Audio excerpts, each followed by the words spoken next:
What would you do if you saved a wild animal's life only to discover that nature itself was about to repay you in the most extraordinary way imaginable?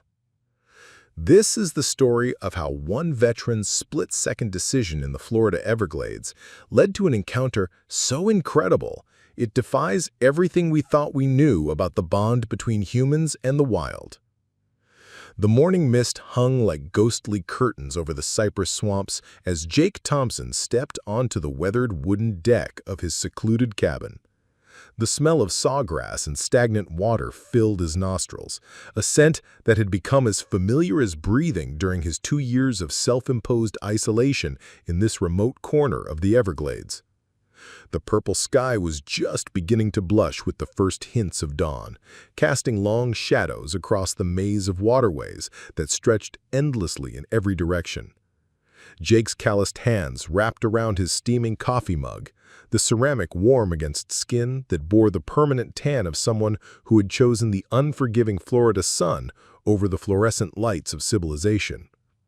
At 42, his weathered face told the story of a man who had seen too much during 3 tours in Afghanistan, a man who had come to this wilderness seeking the kind of peace that cities could never provide. The rhythmic chorus of bullfrogs and the distant splash of an alligator were the only sounds that punctuated the profound silence of the swamp. 2 years of living off the grid had taught him that the Everglades operated by its own ancient rules, where survival was a daily negotiation between predator and prey, where respect for the natural order meant the difference between life and death. He had chosen this isolation deliberately, trading the chaos of suburban life for the honest brutality of nature, where every sunrise brought the possibility of witnessing something extraordinary. The dense canopy of cypress and mangrove created a cathedral of green above his head, filtering the early morning light into dancing patterns that shifted with every gentle breeze. His military-trained senses had grown even sharper during his time in the swamp, attuned to every subtle change in the environment. The slight shift in bird calls that signal the predator's approach, the way the water rippled differently when something large moved beneath its surface, the unmistakable tension that filled the air when the natural balance was about to be disrupted. This morning felt different, charged with an electricity that made the hair on his arms stand up, as if the swamp itself was holding its breath in anticipation of something that would change everything. Jake's routine had become as predictable as the tides that swept through the maze of channels surrounding his cabin. Every morning at precisely 6:15, he would check the solar panels that powered his modest electrical needs, inspect the water filtration system that kept him connected to civilization's most basic necessity, and review the weather radio for any storm warnings that might threaten his carefully constructed sanctuary. His life had been stripped down to essentials, each day measured not in meetings or deadlines, but in the simple tasks that kept him fed, sheltered, and safely invisible from a world he no longer felt equipped to navigate. The transition from soldier to hermit hadn't happened overnight. After returning from his final deployment, Jake had tried to readjust to civilian life, accepting a construction job in Miami, renting a small apartment near the beach, even dating a nurse named Rebecca who had infinite patience for his nightmares and sudden silences. But the city's constant noise felt like an assault on senses that had been calibrated for survival in hostile territory. Car horns became incoming mortars, crowded restaurants triggered panic attacks, and the simple act of sleeping through the night became an impossible luxury. The Everglades had called to him during a weekend camping trip that was supposed to clear his head. Instead, it had shown him a different way to live entirely. Here, among the ancient cypress trees and prehistoric-looking wildlife, his military training became an asset rather than a burden. His ability to move silently through dangerous terrain, to read the subtle signs of approaching threats, to remain calm under pressure. These skills that had made him feel like an outsider in peaceful society made him perfectly suited for life in one of America's last true wildernesses. His cabin sat on a small hammock of dry land, accessible only by airboat or shallow draft skiff, surrounded by miles of sawgrass marsh and twisting waterways that discouraged casual visitors. The nearest neighbor lived 40 miles away, and Jake preferred it that way. He had built his life around predictability and solitude, rising with the sun, spending his days maintaining his equipment and exploring the vast wetlands, falling asleep to the sounds of owls and night herons rather than sirens and traffic. It was a carefully constructed existence designed to keep the chaos of the outside world at bay, a fortress of routine that protected him from memories that still ambushed him in unguarded moments. Preparing and narrating this type of story took us long efforts and hard work. So if you are enjoying the story, please consider subscribing to our channel. The sharp crack of a rifle shot shattered the morning tranquility like glass exploding against concrete. Jake's coffee mug froze halfway to his lips, his body instantly shifting into the hyper-aware state that had kept him alive through countless ambushes in Kandahar province. The sound had come from the northeast, maybe half a mile through the dense cypress grove, followed immediately by excited human voices carrying across the water with disturbing clarity. A second shot rang out, then a third, accompanied by the kind of whooping and hollering that Jake recognized as the celebration of men who had just brought down large game. But something was wrong with the acoustics, wrong with the timing between shots. This wasn't the clean efficiency of experienced hunters taking down their quarry. This was something uglier, more chaotic, the kind of shooting that spoke of panic or cruelty rather than skill. Jake set down his mug and moved swiftly to the wooden chest where he kept his field equipment. His hands worked automatically, muscle memory guiding him as he strapped on his tactical vest, checked his GPS unit, and grabbed the binoculars that had been his constant companion during reconnaissance missions. The familiar weight of his sidearm against his hip provided a comfort he had never quite been able to replicate in civilian life, a reminder that he was prepared for whatever waited in the green maze ahead. As he slipped his lightweight kayak into the dark water, another volley of shots echoed through the swamp, these ones more scattered, desperate. The voices were clearer now, at least 3 men arguing loudly about something, their words punctuated by the mechanical clicking of weapons being reloaded.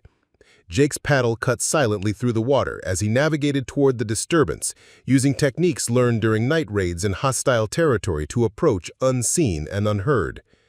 The cypress trees grew thicker as he moved deeper into their shadows, their massive trunks creating a natural corridor that muffled sound and fragmented light into shifting patterns of green and gold.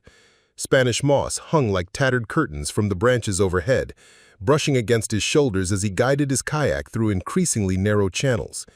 Every instinct, honed by years of combat, told him he was approaching something dangerous, something that would demand every skill he possessed to navigate safely. The shooting had stopped, replaced by urgent conversation and the unmistakable sounds of men crashing through underbrush with neither grace nor caution. Jake beached his kayak behind a massive cypress buttress and moved forward on foot, his boots making no sound on the soft carpet of decomposing leaves. Through the curtain of Spanish moss, he could see them clearly now. 3 men in expensive camouflage gear, their faces flushed with excitement and something darker. They stood in a small clearing where the morning sunlight filtered through the canopy in golden shafts, their high-powered rifles casually slung across their shoulders, as if the killing was finished. But it wasn't finished. 30 yards away, pressed against the base of an ancient oak, a massive black panther lay bleeding from wounds in her shoulder and flank. Her amber eyes tracked the movements of her tormentors with the kind of intelligence that made Jake's chest tighten with recognition. This wasn't random prey caught in the crossfire of a legitimate hunt. The positioning of the wounds, the way the men were savoring their dominance over a creature that couldn't escape, this was torture, disguised as sport. "She's still breathing," one of the hunters called out, a thin man with pale skin, incongruous against his military-style fatigues. "Tom, finish her off so we can get the photos." The man named Tom, clearly the leader by the deference of the others, shouldered his rifle with theatrical slowness.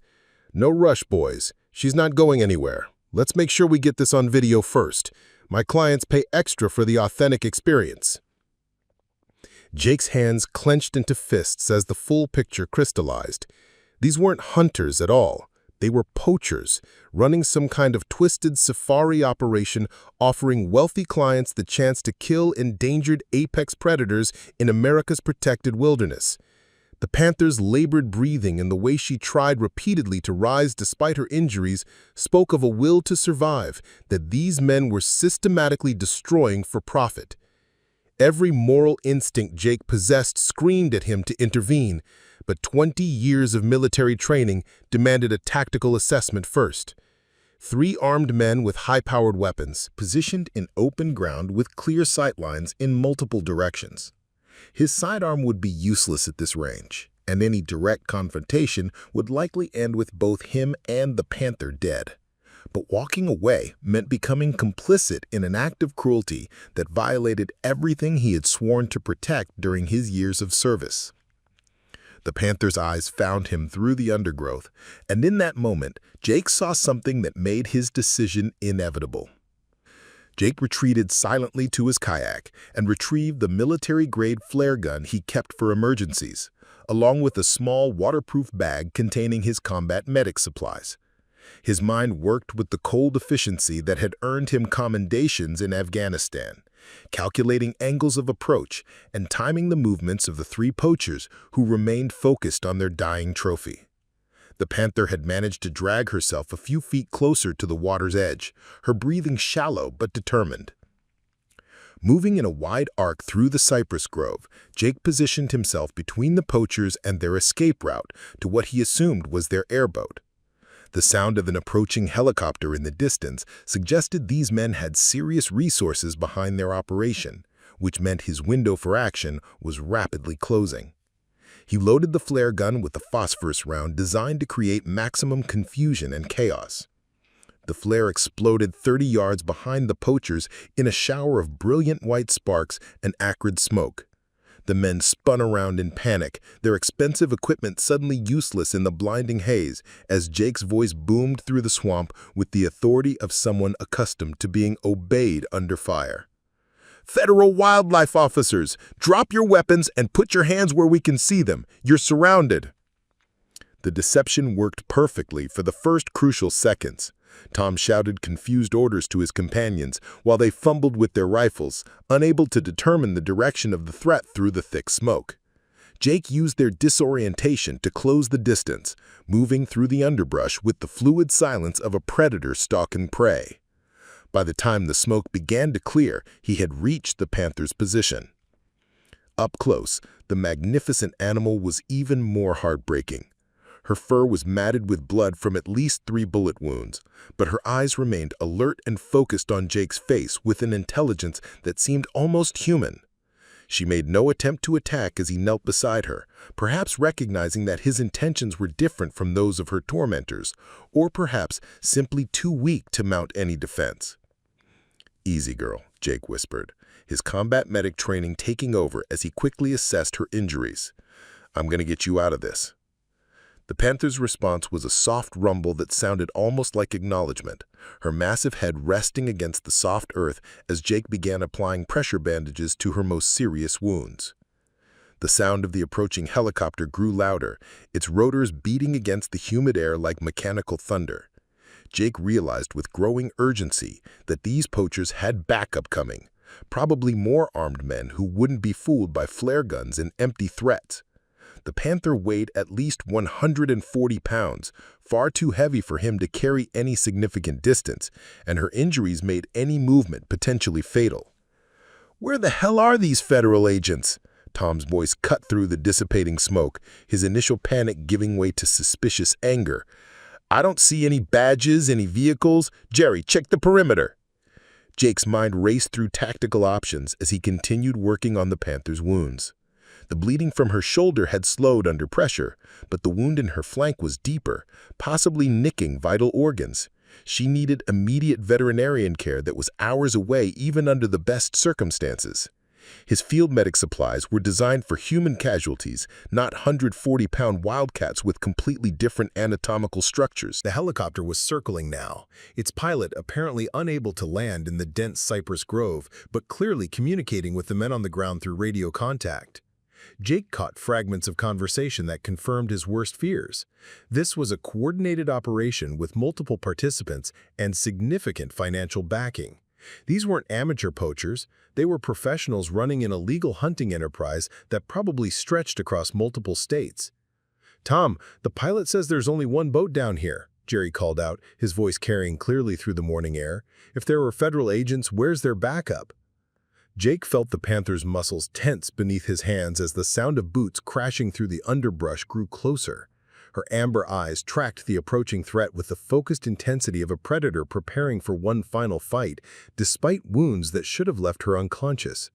The trust she had shown him by allowing his touch was about to be tested in the most extreme way possible. Making a decision that went against every survival instinct he possessed, Jake repositioned himself between the Panther and the sound of approaching footsteps. His sidearm was in his hand now, safety off, his body settling into the shooting stance that had been drilled into him through thousands of hours of training. If these men wanted to finish what they had started, they would have to go through him first.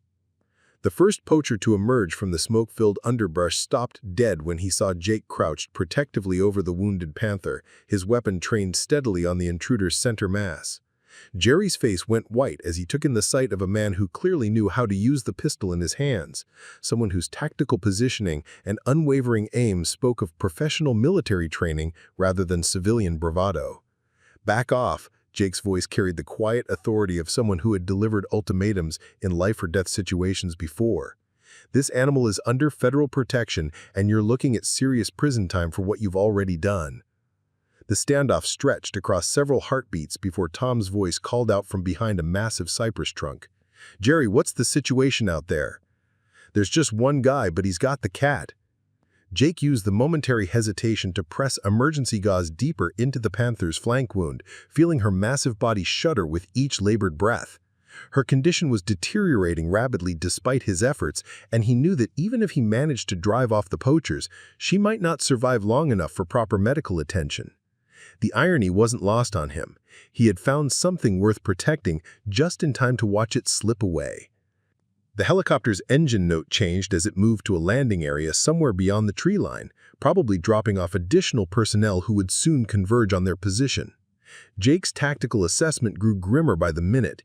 Even if he could hold off 3 poachers with superior firepower, more were coming, and his ammunition was limited to the rounds in his pistol and 1 spare magazine. But something extraordinary was happening beneath his hands.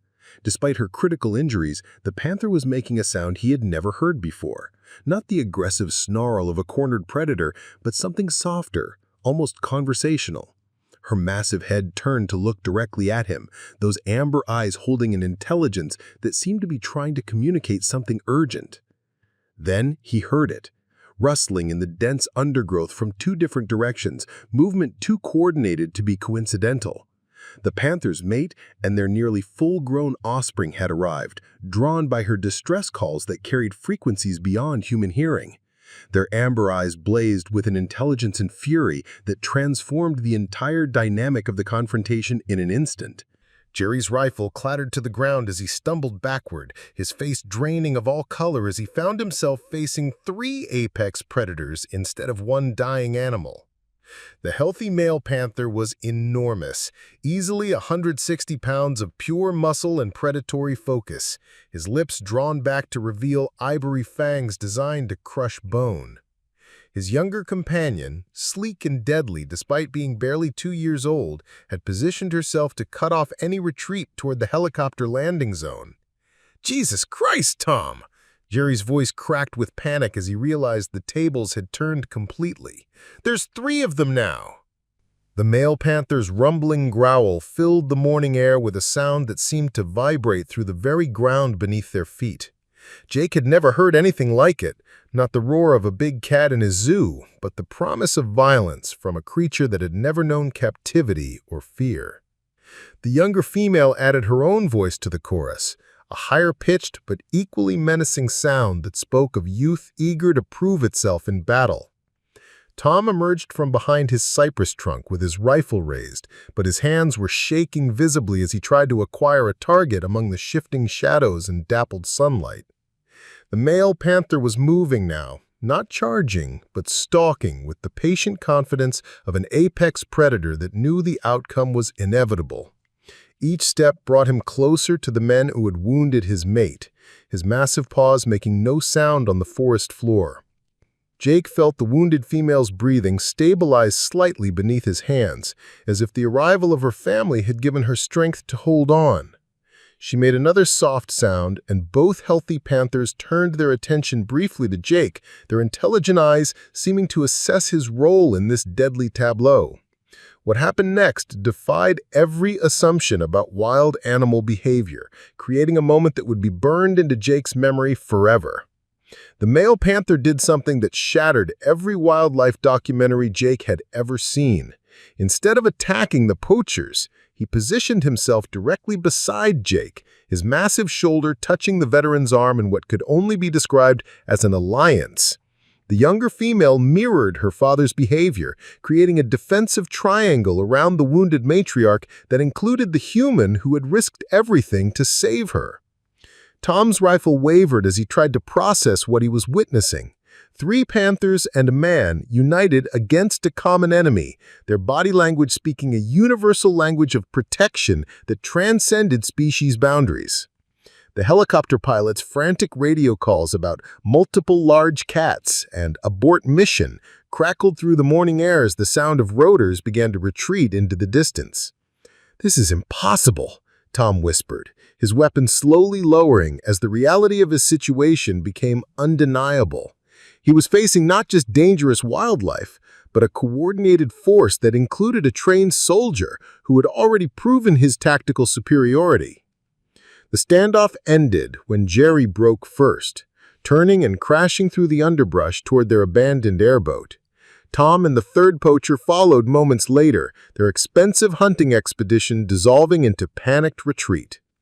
The helicopter's engine faded to nothing, leaving only the sounds of the awakening swamp and the soft breathing of 4 unlikely allies. Jake spent the next 6 hours with the Panther family, using his satellite phone to coordinate with wildlife veterinarians who arrived by airboat with medical equipment. The wounded female survived, her recovery aided by the constant presence of her mate and offspring who refused to leave her side. But more incredibly, all 3 panthers continued to acknowledge Jake's presence with a trust that wildlife experts declared unprecedented in scientific literature.